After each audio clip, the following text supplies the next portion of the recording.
Hey learners, welcome to my YouTube channel. Hope you all are doing well.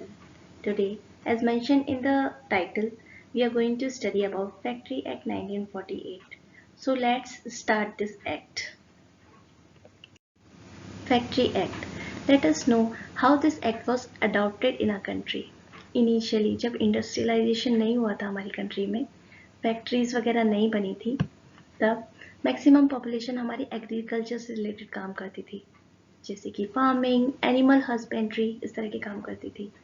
धीरे धीरे industrialisation हुआ, factories बनी, industries बनना start हुई, तो ह्यूमन पावर की नीड हुई. तो जो हमारे इंडिया के पीपल हैं उन्होंने काम करना स्टार्ट किया फैक्ट्रीज में. लेकिन तब उस टाइम पे कोई रूल्स और रेगुलेशन नहीं थे. लोग पूरा पूरा दिन काम करते थे, वेजेस बहुत कम मिलते थे, लीव्स नहीं मिलती थी, छोटे छोटे बच्चों से भी काम कराया जाता था, कोई प्रोविज़न नहीं था हेल्थ सेफ्टी वेलफेयर से लेके. तो इस तरह के लिटरली ह्यूमन वायलेशन हो रहा था. फिर ह्यूमन एक्सप्लॉयटेशन हो रहा था, तो ये बात इन्होंने अपने लीडर को बताई और लीडर ने ये सब बातें स्टेट गवर्नमेंट तक पहुंचाई. तो स्टेट गवर्नमेंट ने कुछ रूल्स बनाए. तो पहली बार ये फैक्ट्री एक्ट हमारा 1881 में अडॉप्ट हुआ. इसमें कुछ प्रोविजंस और रूल्स बनाए, जैसे कि जो 7 ईयर से छोटा बच्चा है वो काम नहीं कर सकता फैक्ट्री के अंदर. अगर बच्चा 7 to 12 तक काम कर रहा है, 7 से 12 साल तक के बच्चे का अगर काम कर रहे हैं तो वो मैक्सिमम 9 आवर्स तक ही काम कर पाएंगे. ठीक है. और इसके बीच में जो भी काम करेगा वो उसे 1 घंटे का कम से कम मिनिमम रेस्ट मिलेगा.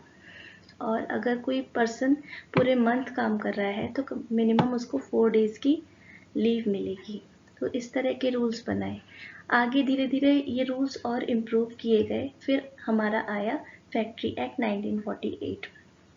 तो देखते हैं क्या क्या चेंजेस आए, क्या क्या प्रोविजंस बने regarding to health safety welfare leaves और इस तरह के प्रोविज़न आए. तो हम फैक्ट्री एक्ट में अच्छे से पूरा एक्सप्लेन करके पढ़ेंगे. तो इस फैक्ट्री एक्ट 1948 में हमारे 11 चैप्टर्स हैं. हम एक एक करके सारे चैप्टर्स डिटेल में पढ़ेंगे. सबसे पहले है हमारा प्रिलिमिनरी. मैंने सेक्शंस भी इसमें इंक्लूड कर दिए गए हैं ताकि याद करने में थोड़ा सा आसानी रहे. नहीं तो सेक्शंस हम बार बार भूल जाते हैं. तो इस तरह से अगर हम चैप्टर वाइज लर्न रखेंगे तो ईजिली हम लर्न रख पाएंगे. चैप्टर फर्स्ट है प्रिलिमिनरी. इसमें सेक्शन 1 to 7 आते हैं. इस स्लाइड में हम चैप्टर 1 to 6 पढ़ेंगे, सेक्शन 1 to 6 पढ़ेंगे और सेक्शन 7 हम नेक्स्ट स्लाइड में पढ़ेंगे. तो सबसे पहले शॉर्ट टाइटल, एक्सटेंड और कमेंसमेंट. शॉर्ट टाइटल हमें पता है factory act 1948. Extend, it extends to whole of India including Jammu and Kashmir. Commencement है, कब एनफोर्स हुआ था हमारा 1 अप्रैल 1949 में ये एनफोर्स हुआ था. इंटरप्रिटेशन में हमारी सेक्शन 2 हमारा बात करता है इंटरप्रिटेशन के बारे में. इसमें डेफिनेशंस दे रखे हैं, जो वर्ड्स हमारे इस एक्ट में यूज हुए हैं उनको डिफाइन किया गया है. सबसे पहले है एडल्ट. जिस भी पर्सन ने 18 ईयर्स कंप्लीट कर लिया है वो एडल्ट की कैटेगरी में आता है. Adolescent, the person who have complete 15 years but not complete yet 18 years. जो 15 से 18 ईयर्स के बच्चे हैं, उसके बीच वाले बच्चे हैं, वो एडोलसेंट की कैटेगरी में आएंगे. कैलेंडर ईयर होता है हमारा 12 मंथ्स का, starting from first day of Jan. Child below the age of 15 years, जिसने 15 ईयर्स कंप्लीट नहीं किया है और 15 ईयर्स से छोटे बच्चों को चाइल्ड की कैटेगरी में लेते हैं. कॉम्पिटेंट पर्सन कौन है? इसे चीफ इंस्पेक्टर अपॉइंट करते हैं for the purpose of taking test, examination, inspection. ये काम होता है कॉम्पिटेंट पर्सन का. हैजार्डस प्रोसेस क्या है? कोई भी प्रोसेस जिसमें कोई भी सब्सटेंस है, आर्टिकल है, जिसको स्पेशल केयर की ज़रूरत है. ठीक है.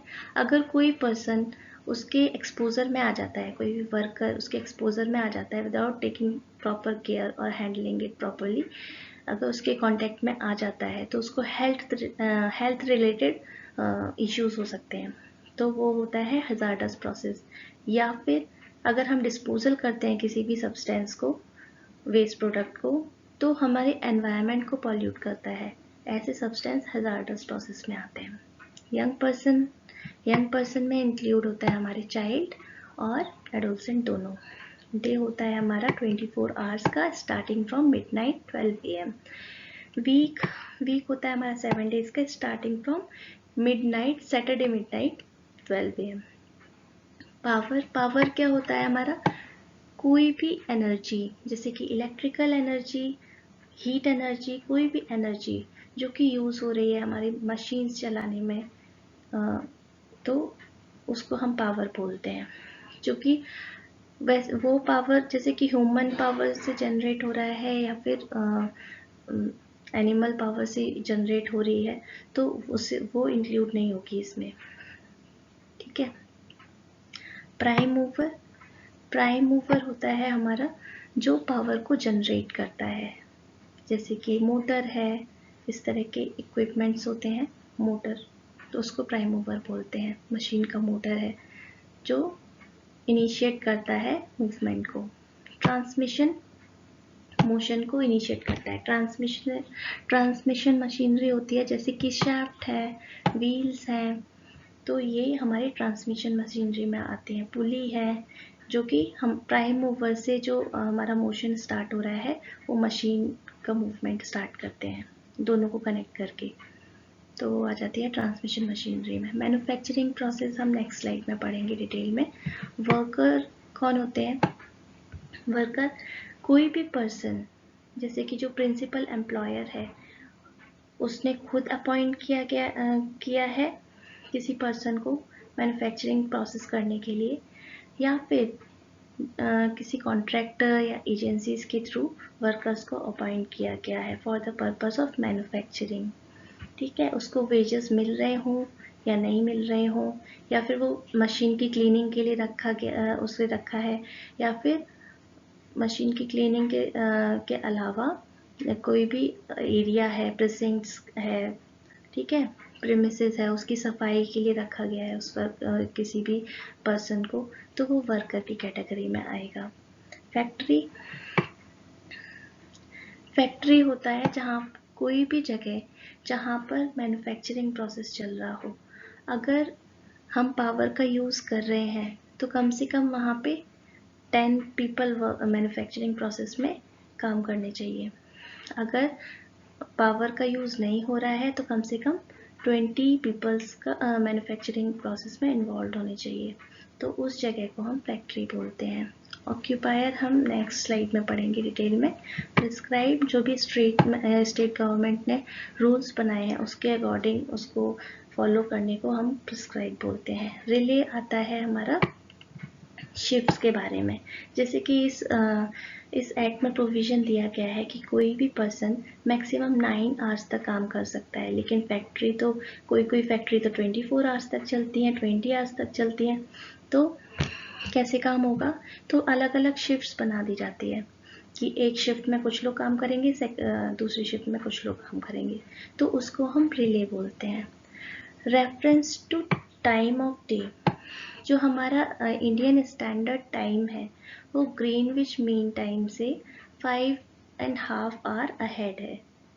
ठीक है, ये क्वेश्चन एग्जाम्स में भी आता है, 5.5 आवर्स, ठीक है, अहेड है हमारे ग्रीनविच मीन टाइम से, जो इंडियन स्टैंडर्ड टाइम है। नेक्स्ट है हमारा power to declare different department. इसमें सेक्शन 4 में बताया गया है कि अगर ऑक्यूपायर चाहता है तो स्टेट गवर्नमेंट को एप्लीकेशन देके वो अगर एक फैक्ट्री है उसके अलग अलग डिपार्टमेंट है, वो चाहता है कि अलग अलग फैक्ट्री, हर एक डिपार्टमेंट को अलग अलग फैक्ट्री बना दी जाए, तो वो एप्लीकेशन लेके जाएगा स्टेट गवर्नमेंट के पास और स्टेट गवर्नमेंट उसको अप्रूव कर देगी। और अगर वो चाहता है कि जो अलग अलग फैक्ट्रीज हैं वो सारी एक फैक्ट्रीज बन जाए, तो उसको एप्लीकेशन देनी होगी और स्टेट गवर्नमेंट अप्रूव कर देगी। जो स्टेट गवर्नमेंट है खुद से नहीं कर सकती, जब तक ऑक्यूपायर खुद नहीं जाता है, खुद एप्लीकेशन नहीं देता है, तब तक स्टेट गवर्नमेंट खुद से नहीं कर सकती है।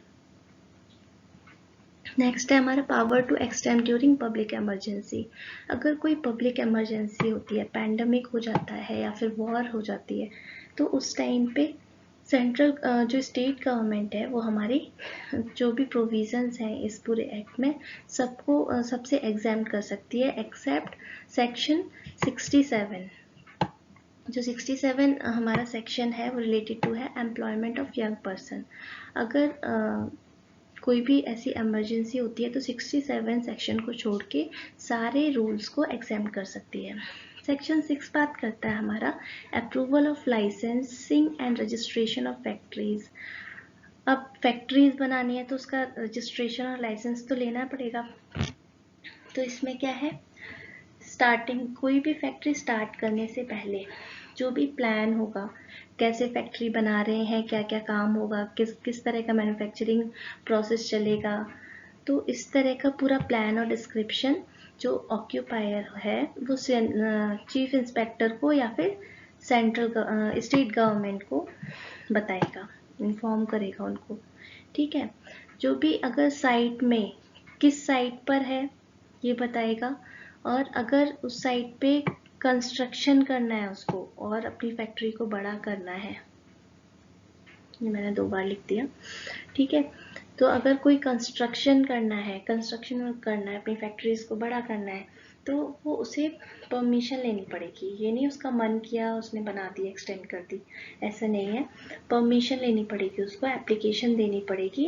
तो अगर चीफ इंस्पेक्टर अप्रूव करते हैं तभी वो कंस्ट्रक्शन स्टार्ट कर सकता है, अदरवाइज नहीं। अगर 3 मंथ्स तक उसको परमिशन का कोई जवाब नहीं आता है, कोई रिस्पॉन्स नहीं आता है, तो वो परमिशन ग्रांटेड मानी जाएगी। ठीक है, अगर स्टेट गवर्नमेंट है, अगर एक स्पेस चाहिए होता है, जो हमारा रेसिडेंशियल एरिया होता है वहाँ से कुछ दूरी पर ही हम फैक्ट्री का बना सकते हैं।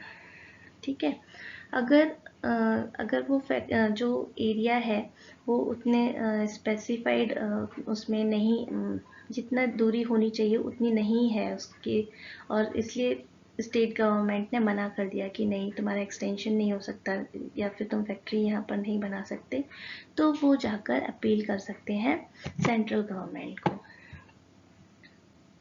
15 डेज के अंदर अंदर उनको, जैसे ही अगर किसी ने स्टेट गवर्नमेंट ने मना कर दिया तो 15 डेज के अंदर अंदर वो अपील करेंगे सेंट्रल गवर्नमेंट को।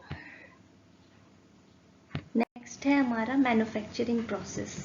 मैन्युफैक्चरिंग प्रोसेस में आ जाता है कोई भी काम जिसमें मेकिंग, रिपेयरिंग, अल्टरिंग, ऑर्नामेंटिंग, फिनिशिंग, इस तरह का कोई भी काम चल रहा है। ठीक है, washing, cleaning, breaking up, demolishing, treating और अडेप्टिंग एनी आर्टिकल, किसी भी चीज़ का सेल हो रहा है, डिलीवरी की जा रही है, डिस्पोजल किया जा रहा है, जैसे कि पंपिंग, ऑयल को पंप किया जा रहा है, या फिर नाले हैं उसको क्लीनिंग किया जा रहा है। ठीक है, उसमें काम, उससे रिलेटेड कुछ काम किया जा रहा है, कोई भी पावर है उसको जनरेट किया जा रहा है, ट्रांसफॉर्म किया जा रहा है, ट्रांसमिट किया जा रहा है। प्रिंटिंग वाले काम भी मैन्युफैक्चरिंग में आ जाते हैं। Lithography, photographer and book binding से रिलेटेड भी काम मैन्युफैक्चरिंग में आ जाते हैं। Constructing, reconstructing, repairing, refitting, finishing and breaking up ships और वेसल, कोई भी शिप है उसको बनाया जा रहा है या रिकंस्ट्रक्ट किया जा रहा है, रिपेयर किया जा रहा है, वो सब इसमें आ जाएगा। और कोल्ड स्टोरेज में भी जो सामान को प्रिजर्व करके रखते हैं वो भी सारे काम मैन्युफैक्चरिंग प्रोसेस में आ जाते हैं। ऑक्यूपायर, जो हमारा सेक्शन 2 था उसमें ऑक्यूपायर का भी डेफिनेशन दिया गया है। ऑक्यूपायर कौन होता है, जिसके पास, जिस भी पर्सन के पास फैक्ट्री का पूरा कंट्रोल होता है, कौन सा काम कब होना है, कौन पर्सन करेगा, किस शिफ्ट में काम होगा, जिसके पास भी पूरा कंट्रोल होता है वही ऑक्यूपायर कहलाता है। जैसे अगर कंपनी में काम चल रहा है तो वहाँ के डायरेक्टर होंगे, तो डायरेक्टर जो होंगे वो हमारे ऑक्यूपायर कहलाएंगे। ठीक है, फर्म में अगर काम चल रहा है तो फर्म में तो पार्टनर्स भी हो सकते हैं, तो कोई भी partner will be deemed to be occupier. ठीक है, अगर सेंट्रल गवर्नमेंट, स्टेट गवर्नमेंट या लोकल अथॉरिटी की फैक्ट्री है, ठीक है, तो वो लोग क्या करेंगे, सेंट्रल गवर्नमेंट, स्टेट गवर्नमेंट और लोकल अथॉरिटी क्या करेंगे, किसी भी पर्सन को अपॉइंट कर देंगे, ठीक है, एज अ ऑक्यूपायर, ठीक है।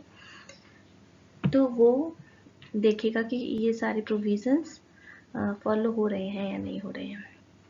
अगर शिप से रिलेटेड जैसे कि डॉक होते हैं, ड्राई डॉक यानी कि जहाज घाट होते हैं, वहाँ के कौन ऑक्यूपायर होंगे, जो वहाँ के डॉक के ओनर होंगे वो हमारे वहाँ के ऑक्यूपायर होंगे, ठीक है। उनका क्या पर्पस होगा, क्या काम होगा, क्या देख रेख रखेंगे, जैसे कि वो देखेंगे कि जो गिवन सेक्शंस हैं वो फॉलो हो रहे हैं कि नहीं, वो इंश्योर करेंगे। जैसे कि सेक्शन 6 है रजिस्ट्रेशन एंड लाइसेंसिंग, जो भी जगह है वहाँ पर डॉग की, उसका रजिस्ट्रेशन भी कराना पड़ेगा और लाइसेंस भी लेना पड़ेगा, ठीक है, तभी वहाँ पे काम स्टार्ट हो सकता है। नोटिस देना पड़ेगा कि कौन सा डॉग उनका है, ठीक है, ऑक्यूपाई ओनर जो है वो बताएंगे, स्पेसिफाई करेंगे कौन सा डॉग उनका है, वहाँ पे क्या क्या होता है, क्या क्या काम होता है, कितने वर्कर्स काम कर रहे हैं, इस तरह का नोटिस उन्हें पूरा स्टेट गवर्नमेंट को देना होगा। सेक्शन 7 है रिलेटेड टू सेक्शन 11 है रिलेटेड टू क्लीनलीनेस, वहाँ पे डॉक पे जहाज घाट में साफ सफाई भी रहनी चाहिए, ठीक है, वेस्ट का प्रॉपर वेस्ट को डिस्पोजल करने का पूरा प्रॉपर वे होना चाहिए, ठीक है, रात के टाइम वहाँ पे लाइट भी होनी चाहिए, ठीक है।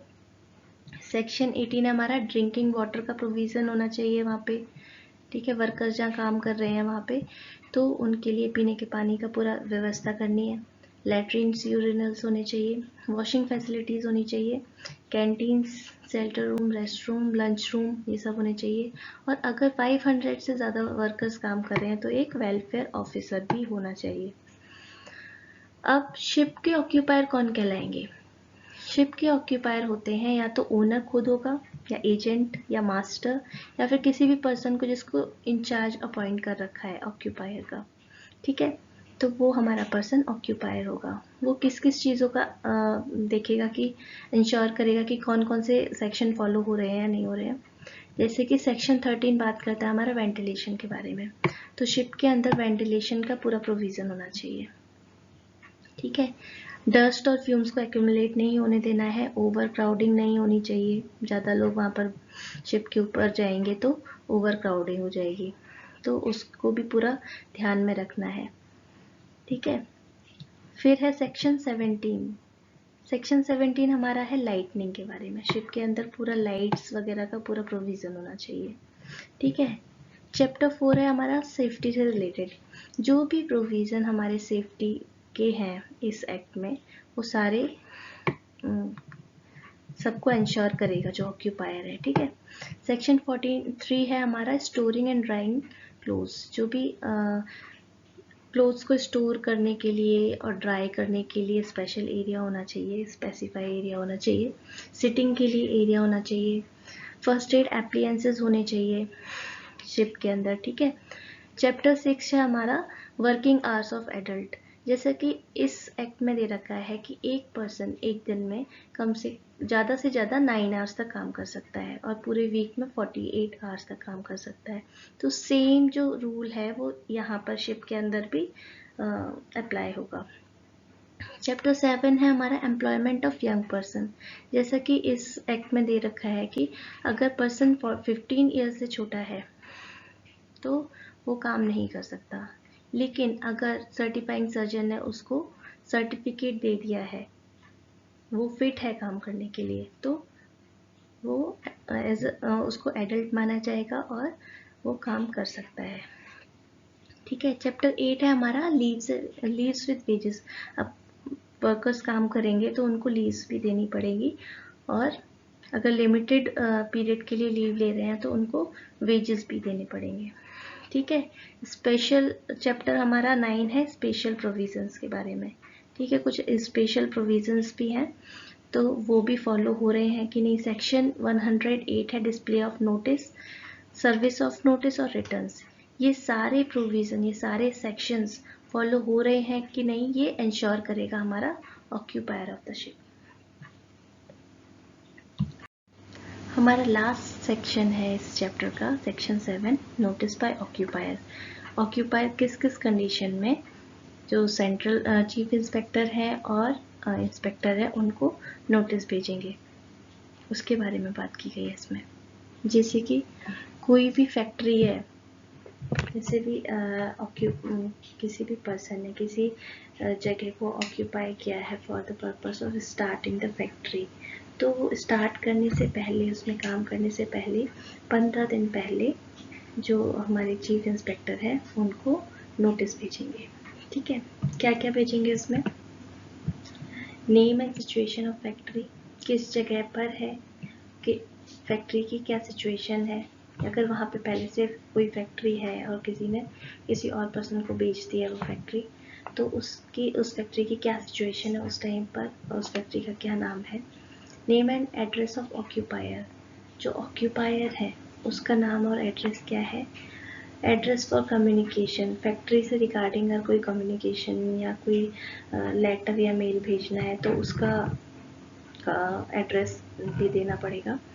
ठीक है, उस नोटिस में अटैच करना पड़ेगा। नेचर ऑफ मैन्युफैक्चरिंग प्रोसेस, पिछले 12 महीने में उसमें क्या मैन्युफैक्चरिंग प्रोसेस चल रहा था उस फैक्ट्री में, उसके बारे में भी लिखना पड़ेगा। और अब नेक्स्ट 12 मंथ्स में कौन सा काम चलने वाला है, कौन सा मैन्युफैक्चरिंग प्रोसेस चलने वाला है, उसके बारे में लिखना पड़ेगा।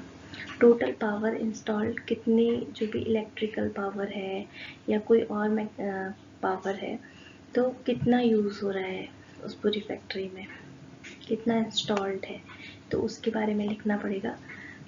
नेम ऑफ मैनेजर, मैनेजर कौन है उस फैक्ट्री का। नंबर ऑफ वर्कर्स, अगर फ्यूचर में अगर कितने वर्कर्स की ज़रूरत पड़ेगी उस काम को करने के लिए, उसके बारे में भी जो हमारा जो अभी ऑक्यूपायर है वो अपना नोटिस के अंदर ये सब चीज़ें अटैच करेंगे। ठीक है, अगर ये एक्ट पहली बार अप्लाई हो रहा है उस जगह पर, पहली बार अगर नई नई फैक्ट्री बनी है और एक्ट पहली बार अप्लाई हो रहा है तो 30 डेज के अंदर अंदर उसको चीफ इंस्पेक्टर को नोटिस भेजना पड़ेगा। ठीक है, फिर अगर कोई भी फैक्ट्री उसने पहले 180 डेज से कम काम किया है, 180 डेज पूरा कंप्लीट नहीं कर पाया, उसके बाद बंद कर दी फैक्ट्री और उसके बाद फिर से स्टार्ट कर रहा है वो काम, तो उसको ऐसे ऑक्यूपायर को भी 30 डेज के अंदर अंदर नोटिस भेजना पड़ेगा। किसको भेजा जाएगा? चीफ इंस्पेक्टर को। अगर कोई नया मैनेजर को अपॉइंट किया गया है, पहले वाला चला गया है और नए मैनेजर को अपॉइंट किया गया है, तो 7 दिन के अंदर अंदर इंस्पेक्टर को और एक कॉपी इंस्पेक्टर को और एक कॉपी चीफ इंस्पेक्टर दोनों को नोटिस की भेजनी पड़ेगी।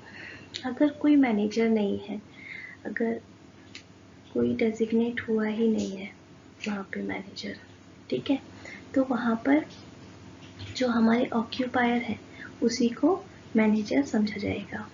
He will deem to be the occupier. So this is how we have completed the first chapter of this act. अब हम एक क्विक रिवीजन करेंगे इस एक्ट में हमने क्या क्या पढ़ा। सेक्शन 1 हमारा रिलेटेड था शॉर्ट टाइटल, एक्सटेंड और कमेंसमेंट के बारे में। शॉर्ट टाइटल तो हमें पता ही है, एक्सटेंड भी पता है। कमेंसमेंट कब हुआ था? 1 अप्रैल 1949 में।